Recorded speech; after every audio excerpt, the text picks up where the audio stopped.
Imagine being told your husband has just been murdered. You collapse, you scream, you cry in front of police officers. There's just one problem. He's not actually dead. The entire crime scene is fake.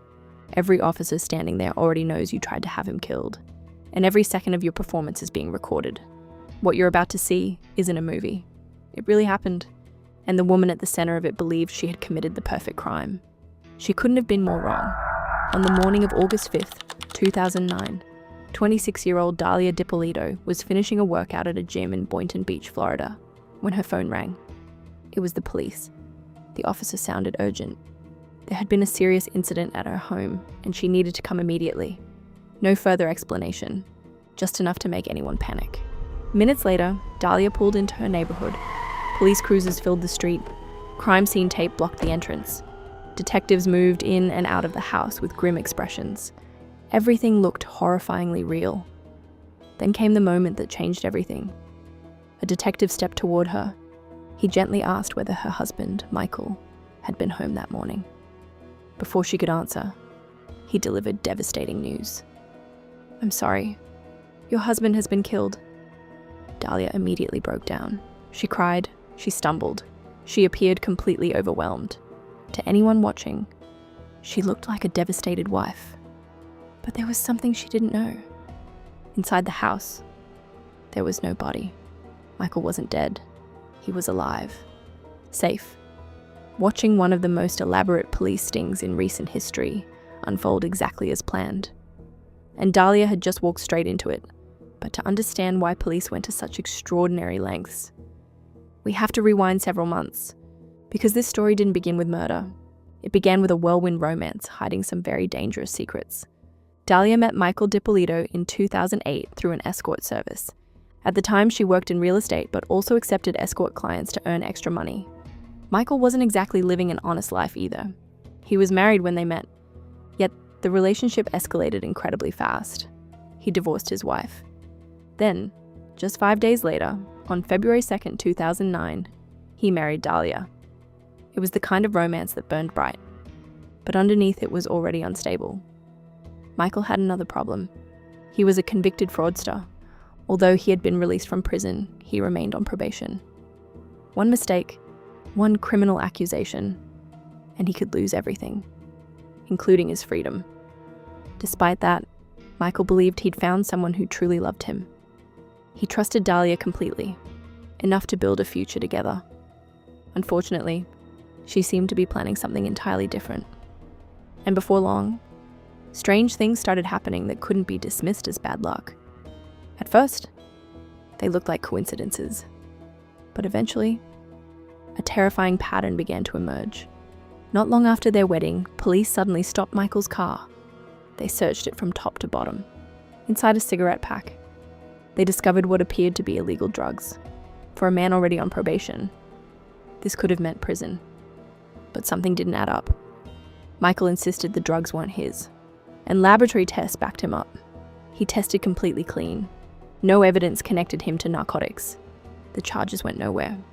Most people would have breathed a sigh of relief. Instead, things became even stranger. One day, after drinking a beverage Dalia had prepared for him, Michael became violently ill. He was bedridden for days. Later, he would tell investigators he suspected antifreeze had been mixed into the drink. No definitive proof ever confirmed it. But it wasn't the only disturbing incident. Anonymous tips repeatedly sent police to their home. Officers searched the property over and over again, convinced Michael was dealing drugs. Every single search ended the same way. Nothing. No drugs, no evidence, no crime. From Michael's perspective, it felt as if someone was desperately trying to send him back to prison. Or worse, destroy his life completely. What he never imagined was that the person orchestrating everything was sleeping beside him every night. And she was about to take things much, much further. By late July 2009, Michael was terrified. The repeated police raids had convinced him that someone was trying to get him arrested. And because he was still on probation, he knew exactly what could happen if the police ever found something incriminating. So Michael made a decision that would unknowingly put his wife in an even more powerful position. He transferred the deed to their $250,000 home to Dalia. His reasoning was simple.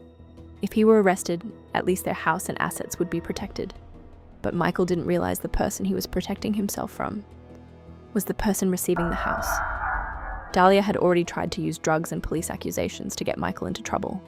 Those attempts hadn't worked, so she needed another solution. And this time, she wasn't trying to get Michael arrested. She wanted him gone. In late July, Dalia contacted one of her former clients and ex-boyfriends, Mohammed Shiade, and she asked him a question that would completely change the course of the case. Could he find someone to kill her husband? At first, Mohammed reportedly thought she was joking, but then he realized she wasn't. And now he had a terrifying problem. If he simply walked away and Michael was later murdered, investigators could eventually trace the request back to him. So instead of finding a killer, Mohammed went to the police. He told them what Dalia had asked him to do, and suddenly, the police had something they didn't have before: a direct path to the person who allegedly wanted Michael dead. Police decided to use Mohammed as a confidential informant. The plan was dangerous, but simple. They would give Dalia exactly what she wanted: a hitman. Except the hitman would be a police officer, and the entire conversation would be recorded. On July 30th, 2009, Mohammed arranged to meet Dalia at a gas station. She arrived carrying something that would become important evidence: photographs of Michael's home and cash. She was preparing to pay for the murder. The price? $7,000. She allegedly explained enough about Michael's routine and the house for the supposed killer to understand the assignment. But the police weren't finished. They wanted her to speak directly to the person she believed would carry out the murder. So they introduced her to an undercover detective, Detective Whidden, to Dalia. He was a professional killer, to police. He was the key to proving exactly what she intended to do. On the morning of August 1st, Dalia met the undercover officer. She didn't know she was being recorded. She didn't know that the man sitting across from her was a police detective. And she certainly didn't know that every word could eventually be played for a jury. The conversation was chillingly practical. Dalia discussed how she expected the murder to happen. She assumed Michael wouldn't be home during the day because, as she put it, everyone worked during the daytime. The supposed hitman suggested making it look like a robbery gone wrong. And Dalia's response? She wasn't worried. She told him, "I'm a lot tougher than what I look." She wasn't talking about surviving an attack. She was talking about surviving the consequences. But there was still one thing the police needed to know. Would she actually go through with it? They were about to find out. August 5th arrived, the day of the planned murder. At approximately 6 o'clock in the morning, Dalia left home and headed to the gym. As far as she knew, everything was going according to plan. She had hired a killer. She had given him the information he needed. And now, she simply needed to stay out of the way. But the moment Dalia drove away, the police moved. Officers entered the house and woke Michael. Then they told him something almost impossible to process. His wife had hired someone to kill him. Michael was alive. But the police knew he could be in danger if Dalia somehow discovered the operation. So they removed him from the house and took him somewhere safe. Now came the strangest part. The police had Michael. They had the recordings. They had the undercover officer. But they still wanted one final piece of evidence. They wanted to see Dalia's reaction when she believed her plan had succeeded. So while Michael was safely out of the house, police transformed the property. Crime scene tape, police vehicles, officers moving around the house, evidence collection. Everything was designed to look like a real murder investigation. Then they waited. Eventually, Dalia returned. She saw the police. She saw the tape. And then she heard the words she had been waiting to hear. Michael was dead. And for a moment, she believed it. She reacted dramatically. But what she didn't know was that this entire scene had been created for one reason: to capture her reaction and make her believe the police had no idea what she had done. The trap was almost complete, but the most unbelievable moment was still waiting for her inside the interrogation room. Dalia was taken to the police station. She still believed Michael had been murdered. Detectives allowed her to talk. They wanted to hear what she would say when she thought her husband was truly dead. Then they brought another man into the room, a handcuffed suspect, the man playing the hitman. Dalia looked at him and denied knowing him. She said she'd never seen him before. The detective then dropped the act. "The game's over." The officer told her exactly what was happening. The man in front of her wasn't a hitman. He was an undercover police officer. The conversations had been recorded. The entire operation had been documented. And then came the sentence that completely changed the room. "You're going to jail today for solicitation of murder." Dalia continued denying everything. "I didn't do anything." But then the detective delivered the final revelation. "Your husband is alive and well." For the first time, Dalia's reaction seemed genuinely emotional. "Thank God." But the detective wasn't buying it. He told her to stop acting. And despite the evidence, Dalia still refused to confess. After hours of interrogation, she was processed and taken to jail. But then she did something that might be one of the strangest moments in the entire story. Instead of using her phone call to immediately contact a lawyer, she called Michael, the husband she had just been arrested for trying to have murdered. "Dalia." "Hey, it's me." Michael. "Yeah, what's up?" Dalia. "Mike, can you please come here?" It's an incredibly strange moment, because Michael knew exactly what had happened. Dalia didn't. She was still trying to maintain contact with the husband she had allegedly wanted dead. But the case wasn't over. Not even close. Because now Dalia had to face the evidence. Dalia was released on $25,000 bail. Then, roughly 2 years later, in 2011, she went on trial. Prosecutors presented a straightforward theory. Dalia wanted Michael's money and property. She had allegedly tried to get him arrested. She had allegedly attempted to poison him. And when those plans failed, she allegedly decided murder was the easiest solution. The recordings were devastating. The jury could hear Dalia discussing the murder with the undercover officer. They could see her providing information about Michael's home. And they could see her appearing to believe the fake murder scene. But Dalia's defense offered a completely different explanation. And honestly, it sounded like something from a movie. They claimed the entire murder plot had been staged. According to the defense, Dalia knew about the hidden cameras. She wasn't actually trying to hire a killer. She was supposedly participating in an elaborate stunt with Michael because they wanted to become reality TV stars. The defense even claimed Michael had pressured her into participating. But there was a problem. There was no convincing evidence that the whole thing was an elaborate television stunt. The jury wasn't persuaded. Dalia was convicted of solicitation to commit first-degree murder. Her sentence? 20 years in prison. It looked like the story was finally over. But then, the conviction was overturned. In 2014, an appeals court overturned Dalia's conviction because of procedural errors involving jury selection. She was released from prison and placed under house arrest with an ankle monitor. Then came the second trial, 2016.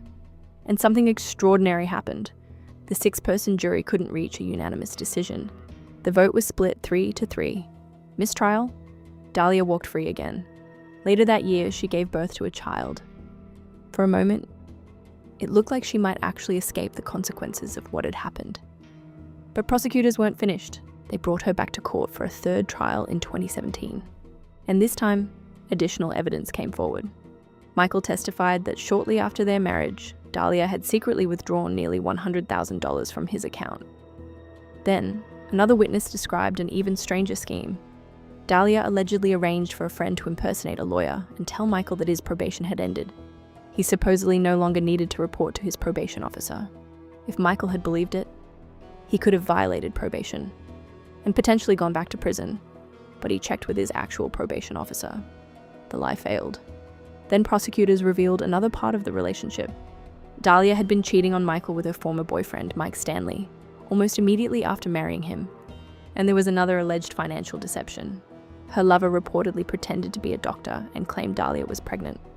Michael was then allegedly convinced to provide another $100,000 for supposed medical expenses. By the third trial, the picture prosecutors presented was no longer simply about a failed murder plot.